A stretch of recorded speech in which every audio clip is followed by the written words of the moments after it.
জি বাংলার জনপ্রিয় ধারাবাহিক কোণে দেখার সাম্প্রতিক কাহিনী এক টান টান উত্তেজনার মোড় নিয়েছে। গল্পের প্রেক্ষাপটে দেখা যায় চট্টোপাধ্যায় বাড়ির ঠাম্মির বহুমূল্য গয়নাচুরির কিনারা করতে গিয়ে বেরিয়ে এসেছে চাঞ্চল্যকর তথ্য। যদিও বাড়ির সবাই শুরুতে বাড়ির আশ্রিতা লাজুকেই চোর বলে সন্দেহ করেছিল, কিন্তু পর্দার আড়ালে আসল অপরাধী যে বাড়িরই বড় বউ বনলতা তা এখন দিনের আলোর মতো পরিষ্কার। লাজু পরিস্থিতির গুরুত্ব বিচার করে নিজের চোখে সত্যটা দেখেছে এবং থানার অফিসারের কাছ থেকে ফিঙ্গারপ্রিন্ট রিপোর্টের সত্যতাও জেনে এসেছে। কিন্তু লাজু এক অদ্ভুত দোলাচলের মধ্যে রয়েছে। সে জানে যে বনলতার এই অপরাধ যদি পরিবারের সামনে প্রকাশ পায় তবে অনুভবের সঙ্গে বনলতার সাজানো সংসার তাসের ঘরের মতো ভেঙে পড়বে। বনলতার শাস্তি হোক তা লাজু চাইলেও অনুভবের সম্মান এবং সংসারের কথা ভেবে সে সবটা চেপে যাওয়ার সিদ্ধান্ত নেয়। এদিকে ঠাম্মি তার প্রিয় গয়না হারিয়ে শোকে পাথর হয়ে আছেন। বাড়ির অন্দরমহলে এক অশান্ত পরিবেশ তৈরি হয়েছে। বনলতা নিজেকে স্বাভাবিক দেখানোর আপ্রাণ চেষ্টা করলেও তার মনের ভেতরে ভয়ের কাঁটা বিঁধছে। সে বারবার ভাবছে ফিঙ্গারপ্রিন্ট রিপোর্ট কেন এখনও প্রকাশে আসছে না। এই উদ্বেগের মাঝেই সে সবার জন্য চা করে আনে, যেন সে অত্যন্ত দায়িত্বশীল। অন্যদিকে ঠাম্মির মেজবউ অর্থাৎ অনুভবের মা অফিসারকে নিয়ে বিরক্ত। তিনি ভাবেন পুলিশ কেন এখনও গয়না উদ্ধার করতে পারল না। ঠিক সেই মুহূর্তে লাজু থানা থেকে ফিরে আসে এবং জানায় যে সে জেনে গেছে ফিঙ্গারপ্রিন্ট রিপোর্টে কার নাম এসেছে। লাজুর এই কথায় বনলতা চরম আতঙ্কিত হয়ে পড়ে। তবে লাজু কৌশলে জানায় যে তার নিজের হাতের ছাপ পুলিশ পায়নি, যা শুনে বাড়ির বড়রা কিছুটা অপ্রস্তুত হয়ে পড়ে, কারণ তারাই লাজুকে চোর ঠাউরেছিল। লাজু স্পষ্ট জানিয়ে দেয় যে তারা গরিব হতে পারে কিন্তু চোর নয়। বনলতার মনে গভীর সন্দেহ জাগে যে লাজু হয়তো সবটা জেনে গেছে, নতুবা সে এভাবে কথা বলতো না। অন্যদিকে অনুভব অত্যন্ত তীক্ষ্ণ বুদ্ধিসম্পন্ন ছেলে। সে লাজুর আচরণ দেখে বুঝতে পারে যে মেয়েটি কাউকে আড়াল করার চেষ্টা করছে। সত্য উদ্ঘাটনের নেশায় অনুভব নিজেই থানায় পৌঁছায়। সেখানে অফিসারের অসংলগ্ন কথাবার্তা শুনে তার সন্দেহ আরও দৃঢ় হয়।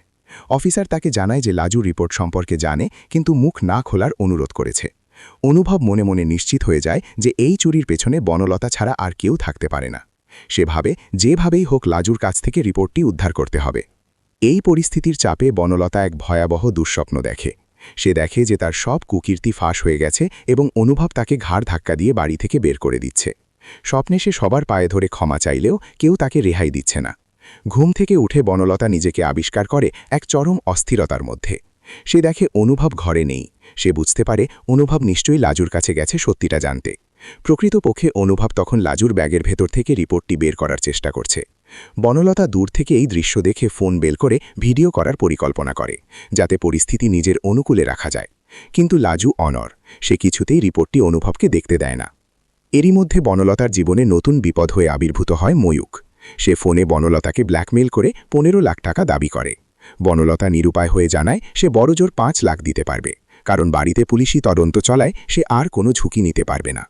ময়ূক তাকে চরম পরিণতির হুমকি দিলে বনলতা মরিয়া হয়ে ফোন কেটে দেয়। সে বুঝতে পারে তার পিঠ দেয়ালে ঠেকে গেছে। কান্নায় ভেঙে পড়ে সে নিজের বাঁচার পথ খুঁজতে থাকে। গল্পের চূড়ান্ত পর্যায়ে অনুভব পুনরায় পুলিশের কাছে গিয়ে জানতে পারে যে ফিঙ্গারপ্রিন্ট রিপোর্ট অনুযায়ী আসল অপরাধী বনলতা চ্যাটার্জি। এই ধ্রুব সত্য জানার পর সে লাজুর ওপর প্রচণ্ড রেগে যায়। সে লাজুকে প্রশ্ন করে যে মেয়েটি তাকে অপমান করেছে, তাকেই সে কেন আড়াল করছে। অনুভব যখন জেদ ধরে যে সে আজই বনলতার মুখোশ খুলে দেবে, তখন লাজু তাকে এক চরম শর্ত দেয়। লাজু সাফ জানিয়ে দেয় যে যদি অনুভব বনলতার অপরাধ সবার সামনে আনে তবে সে চিরকালের মতো অনুভবের জীবন থেকে হারিয়ে যাবে। লাজুর এই আত্মত্যাগের প্রস্তাব বা হুমকিতে অনুভব স্তব্ধ হয়ে যায়। নিজের ভালোবাসাকে হারানোর ভয়ে এবং লাজুর জেদের কাছে নতি স্বীকার করে অনুভব আপাতত সব সত্য চেপে যেতে বাধ্য হয়।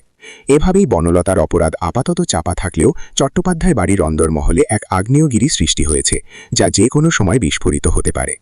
আগামী পর্বে দেখা যাবে অনুভব কিভাবে এই রহস্য নিজের মনের মধ্যে চেপে রেখে বনলতার মুখোমুখি হয় এবং ময়ূকের হুমকির হাত থেকে বনলতা নিজেকে বাঁচাতে আরও কোনো বড় অপরাধ করে বসে কিনা।